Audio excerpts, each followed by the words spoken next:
हमारे नए वीडियो आपको लगातार मिलते रहें।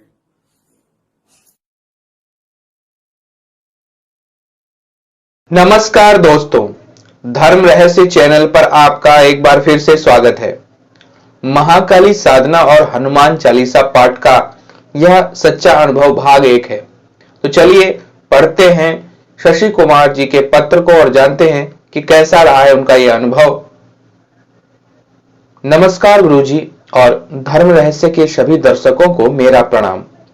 आशा करता हूं कि आप पहले से सकुशल होंगे। गुरुजी, शायद आपको ज्ञात होगा कि कुछ माह पूर्व मैंने आपको प्रेतनी का हमला और शिव दर्शन का अनुभव भेजा था, जिसे आपने अपने चैनल पर प्रकाशित भी किया था।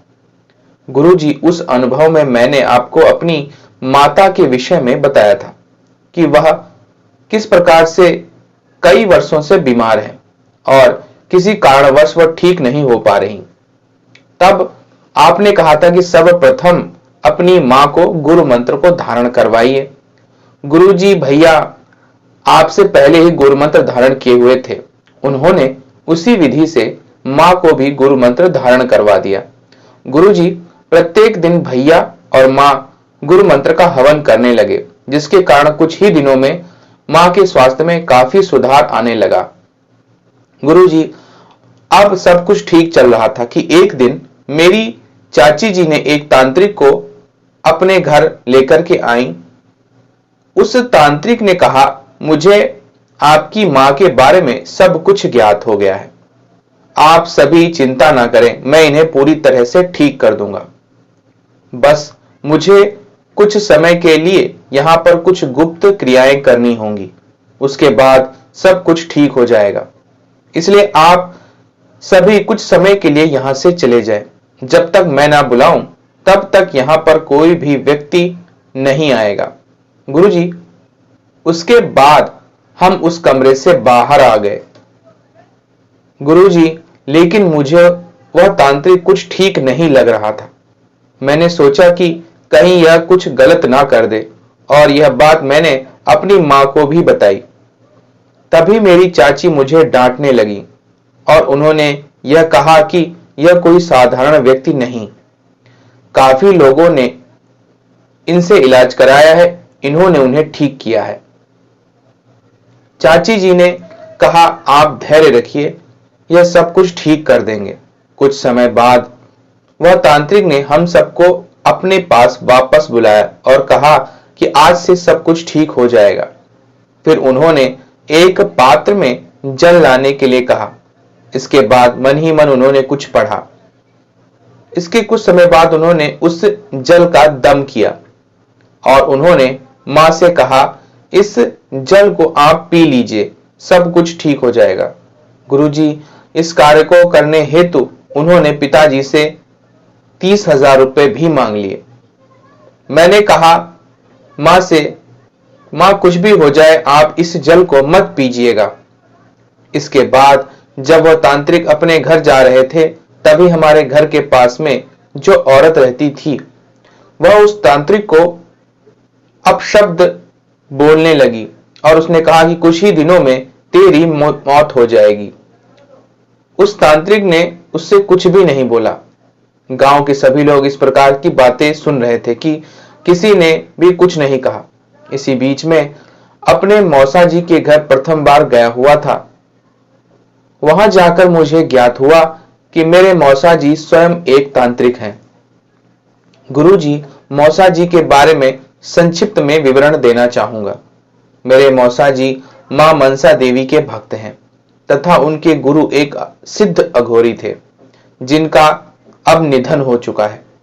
उनके पास एक प्राचीन पुस्तक भी है जो कि उनके गुरु ने उन्हें दी थी, जिसमें विभिन्न प्रकार की गोपनीय मंत्र और साधना संबंधी बातें लिखी हुई थी।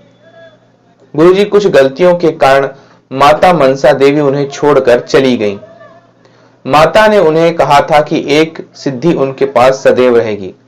वह थी मसान की सिद्धि, जो कि आज भी उनके पास है। गुरुजी, इसी बीच भैया का मेरे पास फोन आया और उन्होंने मुझसे कहा, मां का स्वास्थ्य अत्यंत ही खराब हो गया है, जल्दी से घर आ जाओ। गुरुजी, मौसा जी भी उस समय अपने काम पर गए हुए थे और प्रत्येक दिन वह रात्रि को ही आते थे। मैंने मौसी जी को यह सारी बातें बतलाईं और मैं घर चला गया।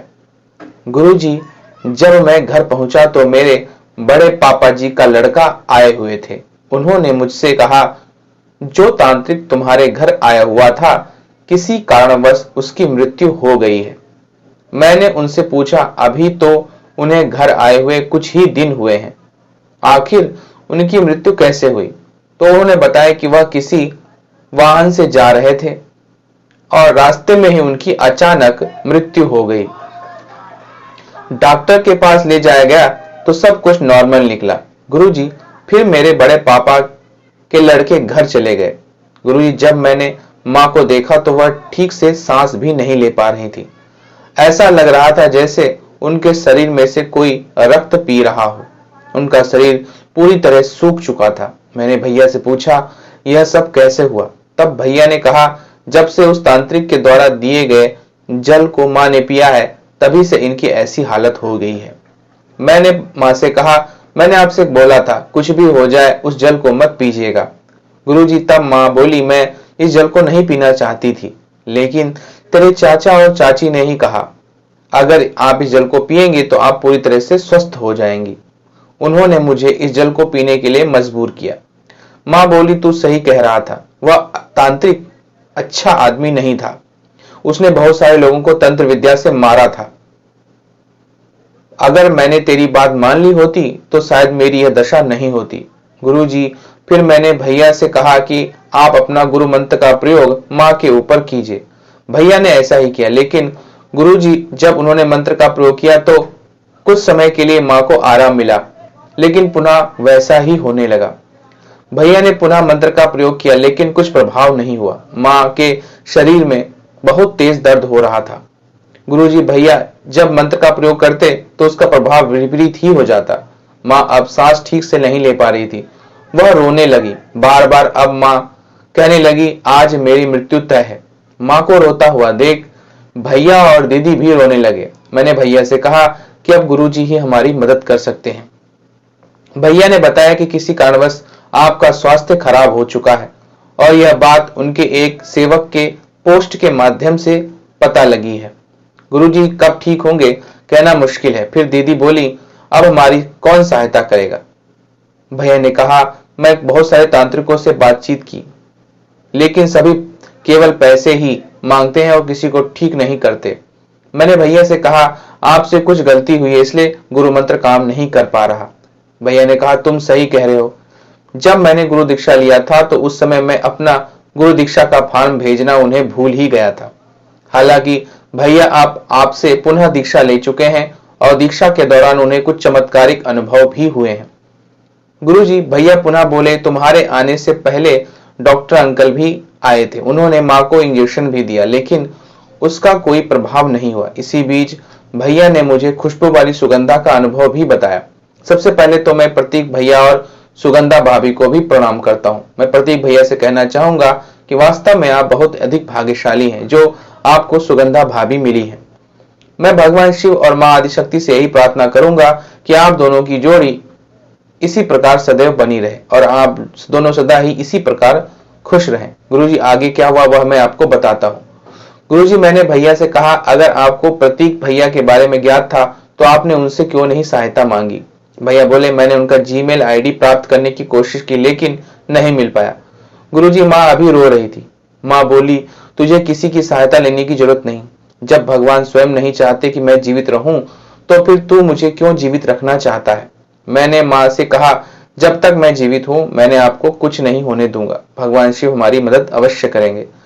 मां बोली, अगर उन्हें हमारी सहायता ही करनी होती तो इतने वर्षों में हमारी सहायता क्यों नहीं की? मैंने माता को बताया कि किस प्रकार से एक प्रेतनी ने मुझे जान से मारने की कोशिश, उन्हीं की वजह से आज मैं जीवित हूं। गुरुजी, इसके बाद मैं छत पर चला गया और भगवान शिव से प्रार्थना करने लगा कि केवल अब आप ही हमारी सहायता कर सकते हैं।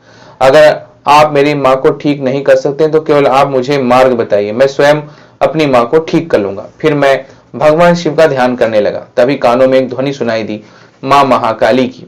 गुरुजी, मैंने माँ काली का नाम तो सुना था, लेकिन इससे पहले कभी मैंने माता काली का नाम नहीं सुना था, यानी माता महाकाली का नाम। मेरे मस्तिष्क में माता महाकाली की छवि देखने की प्रबल इच्छा जागी। मैंने माँ से कहा कि मैं मार्केट जा रहा हूँ माता महाकाली की फोटो लेने के लिए, लेकिन माँ ने मुझे जाने से मना कर दिया। गुरुजी, वह औरत वहीं पर बैठी हुई थी और मुझे घूर कर देख रही थी। माँ बोली, तुझे अभी उस औरत के बारे में कुछ भी ज्ञात नहीं, इसलिए तू ऐसी बातें कर रहा है। माँ ने बताया कि जिस किसी को भी वह औरत बुरी नजर से देख लेती है, उसके साथ कुछ ना कुछ गलत जरूर हो जाता है, जैसा उस तांत्रिक के साथ हो गया था। जब एक बार तेरे पिताजी किसी काम से बाहर जा रहे थे तो इसी औरत ने उन्हें देखा, तो उसी दिन तेरे पिताजी का एक्सीडेंट हो गया था। ऐसा एक बार नहीं बल्कि कई बार हुआ है, इसलिए मैं तुझे जाने नहीं दे सकती। अगर तुझे कुछ हो गया तो मैं वैसे भी जीवित नहीं रहूंगी। लेकिन मेरी माँ की मैंने नहीं मानी और आखिर मैंने जाने के लिए उन्हें मना कर लिया। लेकिन माँ का ने कहा कि शाम तक तू वापस घर जरूर आ जाना। गुरुजी, औरत मुझे लगातार घूर कर देख रही थी। मैंने भगवान शिव के मंत्र को एक बार पढ़ा और मैं माता के फोटो लेने के लिए जाने लगा। गुरुजी, मैंने माता महाकाली की फोटो ढूंढने की बहुत कोशिश की, लेकिन मुझे माता की फोटो मिल ही नहीं रही थी। अब सुबह से शाम होने वाली थी। एक व्यक्ति जो मुझे काफी समय से देख रहे थे, उन्होंने मुझे अपने पास बुलाया और पूछा, बेटा तुम क्या ढूंढ रहे हो? मैं तुम्हें सुबह से यहाँ देख रहा हूँ, अभी तक तुम अपने घर नहीं गए, अब शाम होने वाली है। तभी मैंने उन अंकल से कहा, अंकल क्या आप मुझे बता सकते हैं कि माता महाकाली की फोटो कहाँ मिलेगी? मैं सुबह से माता की फोटो ढूंढ रहा हूँ लेकिन मुझे मिल नहीं रही, क्या आप मुझे बता सकते हैं कि माता की फोटो कहाँ मिलेगी? तब उन्होंने सामने वाली दुकान को दिखाया और कहा, अगर यहां भी माता की फोटो ना मिले तब तुम्हें 30 किलोमीटर दूर जाना होगा। लेकिन मैं तुमसे यही कहूंगा कि अगर माता की फोटो ना मिली तो बिना कुछ सोचे अपने घर चले जाना। मैंने देखा मेरे दादाजी की उम्र के व्यक्ति उस दुकान के बाहर बैठे हुए थे और उनका एक पुत्र भी वहीं पर बैठा हुआ था। दादाजी की उम्र के तो थे ही, मैंने उन्हें दादाजी ही कहकर संबोधित किया और दादाजी ने कहा, क्या मुझे माता महाकाली की फोटो मिल सकती है? तब उन्होंने कहा, बेटे महाकाली की फोटो दिखा दो। लेकिन काफी समय हो गया है, उन्हें माता की फोटो मिली ही नहीं। उन्होंने कहा, लगता है माता की फोटो समाप्त हो चुकी है। मैंने दादाजी से कहा, एक बार पुनः ढूंढने के लिए कहिए। उनके पुत्र ने पुनः माता की फोटो ढूंढा लेकिन फिर भी नहीं मिली। दादाजी बोले, बेटा तुम कल आओ, मैं माता की फोटो ढूंढ कर रखूंगा। मैंने दादाजी से कहा, मुझे आज ही माता की फोटो चाहिए। मैंने अपनी माँ से कहा कि माता की फोटो अपने साथ लेकर आऊंगा, इसलिए आप एक बार पुनः देखिए। और अपने बेटे से कहा, अगर इस बार माता की फोटो नहीं मिली तो तुम्हें कल ही आना होगा। एक बार वह पुनः माता की फोटो ढूंढने लगे। इस बार माता की फोटो उन्हें मिल गई। दादाजी ने मुझसे कहा यही कि माता महाकाली हैं। गुरुजी, माता की अनेक भुजाएं थी और माता अपने हाथों में विभिन्न प्रकार के अस्त्र और शस्त्र धारण किए हुए थी। उसी समय मेरे मस्तिष्क में जो भी शब्द आए मैंने उन्हें बोल दिया। गुरुजी, मैंने जो शब्द बोले थे वह कुछ इस प्रकार से थे। मैंने माता से कहा, हे महाकाली माँ, आप इस संसार में जहां कहीं भी विद्यमान है, इसी समय आप मेरे पास आए। आप मेरे साथ मेरे घर चलकर मेरी माँ की हर प्रकार की रोग और दुख को नाश करें। गुरुजी, जो मन में शब्द आए वह मैंने बोल दिए। फिर दादाजी बोले, बेटा क्या बात है, तुम इतने चिंतित क्यों हो? फिर दादी जी की सारी बातें और उन्हें मैंने सारी बातें बता दी। मैं माता से प्रार्थना करूंगा कि तुम्हारी माँ जल्द ठीक हो जाए, उन्होंने कहा, लेकिन तुम अब घर जाओ, शाम होने का अधिक समय शेष नहीं बचा है। आकाश की ओर देखकर बोलने लगता है, आज बहुत तेज बारिश होने वाली है, जल्द ही तुम घर जाओ। दादाजी को प्रणाम करके मैं माता की फोटो अपने साथ लेकर घर जाने लगा। गुरुजी, मेरी एक खराब आदत है, अगर मैं किसी वस्तु को देख लूं तो मैं उसी में खो जाता हूं। यही उस दिन भी हुआ। मैं माता की फोटो में इतना खो गया कि मुझे ज्ञात ही नहीं रहा कि मेरे सामने एक ट्रक की गाड़ी आ रही। लोग आवाज दे रहे थे लेकिन मुझे केवल माता की फोटो बार बार आंखों के सामने नजर आ रही थी। लेकिन जब काफी लोग मुझे आवाज देने लगे तो मैंने देखा कि एक ट्रक की गाड़ी बहुत तेजी से मेरी समीप आ चुकी है। लेकिन तभी ऐसा लगा जैसे कोई वायु की गति से आया और मुझे जोर से धक्का दिया, जिसके कारण उस ट्रक की गाड़ी के सामने से मैं हट गया। गुरुजी, लोगों ने उस ट्रक की गाड़ी को रोकने की कोशिश की, लेकिन वह बहुत तेजी से वहां से चला गया। एक व्यक्ति ने कहा, बेटा, भगवान का शुक्र है कि तुम्हें कुछ नहीं हुआ, लेकिन मुझे यह समझ में नहीं आ रहा कि तुम सड़क के किनारे चल रहे थे। इसका अर्थ है कि वह ट्रक की गाड़ी जानबूझकर कि तुम्हारी तरफ आई थी, लेकिन अब तुम अपने घर जाओ, काफी समय हो चुका है। गुरुजी, कुछ समय बाद बहुत तेज बारिश होने लगी। ऐसा लग रहा था जैसे वह पानी की बूंदें नहीं बल्कि ओले गिर रहे हों। सभी लोग एक घर के पास खड़े थे और वे मुझे देखे जा रहे थे। तभी उनमें से एक व्यक्ति बोला, बेटा, बहुत तेज बारिश हो रही है, कुछ समय के लिए यहाँ पर आ जाओ। जब बारिश बंद हो जाएगी तब तुम अपने घर चले जाना। मैंने उनसे कहा, मेरी माँ घर में मेरी प्रतीक्षा कर रही होंगी, मुझे जाना होगा। गुरुजी, कुछ समय बाद बारिश और भी तेज हो गई और बहुत तेज हवाएं चलने लगी। मैंने एक हाफ टी शर्ट और लूजर पहना हुआ था। मैं पूरा शरीर पानी से भुग चुका था और मैं ठंड से कांप रहा था। ऐसा लग रहा था जैसे माता की फोटो मेरे हाथों से छूटकर गिर जाएगी। एक बार फिर एक व्यक्ति ने कहा कि बेटा, अगर इसी प्रकार तुम बारिश में चलते रहोगे तो बीमार पड़ जाओगे। मेरी बात मानो, कुछ समय के लिए यहीं पर रुक जाओ। मैंने पुनः उनसे वही बात कहा कि मैं नहीं रुक सकता, मेरी माँ मेरी प्रतीक्षा कर रही होगी, मुझे घर जाना होगा। कुछ समय बाद घर पहुंचा। वह औरत पुनः मुझे घूर कर देखने लगी। तभी माँ दौड़कर मेरे पास आई। माँ को देखकर मैं सोच में पड़ गया कि कुछ समय पहले तो माँ ठीक से बोल भी नहीं पा रही थी।